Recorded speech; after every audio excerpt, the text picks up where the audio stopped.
2025 में प्लेन में सफर करना बहुत प्रार्थना से करना है। आप ये ना सोचें कि मैं एयर इंडिया से जा रहा हूँ। परमेश्वर चाहता है कि आप प्रेयर करके जाएं, क्योंकि 2025 में बहुत सारी टेक्निक खराब होगी और इसलिए प्रॉब्लम आ रही है। आत्मा ने मुझे दिखाया और भविष्यवाणी हुई पूरी। अहमदाबाद में एयर इंडिया का प्लेन क्रैश। हादसे के वक्त विमान में 242 लोग थे सवार। आप ये ना सोचें कि मैं एयर इंडिया से जा रहा हूँ। एयर इंडिया का यात्री विमान है, ये साफ हो गई है तस्वीर। 133 यात्री इस एयरक्राफ्ट में सवार थे जिस वक्त ये हादसा हुआ है। 2025 में बहुत सारी टेक्निक खराब होगी और इसलिए प्रॉब्लम आ रही है। 59 सेकंड में दोनों इंजन फेल हो गए।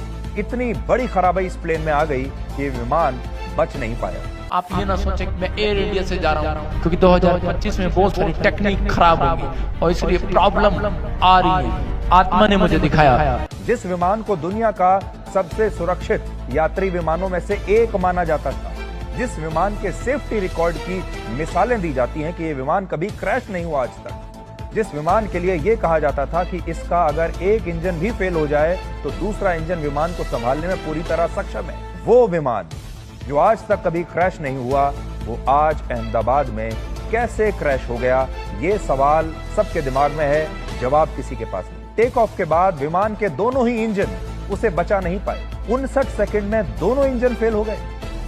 59 सेकंड में ऐसी कौन सी चीज हो गई कि इतनी बड़ी खराबी इस प्लेन में आ गई कि विमान बच नहीं पाया। इतना आधुनिक विमान जिसमें एक से एक फीचर्स हैं, लेकिन वो कोई काम नहीं आए। भविष्यवक्ता इसलिए होते हैं कि हम आने वाले समय के लिए सुचेत रहें। जैसे कि यशाया 42:9 में लिखा है कि देखो पहली बातें बीत चुकी हैं, अब मैं नई बातें बताता हूँ, उनके होने से पहले ही मैं तुम्हें बताता हूँ। ये उन लोगों के लिए मैसेज है जो विश्वास नहीं करते, वो विश्वास करें। नबी प्रभु की ओर से होते हैं और जो बोलते हैं वो पूरा होता है।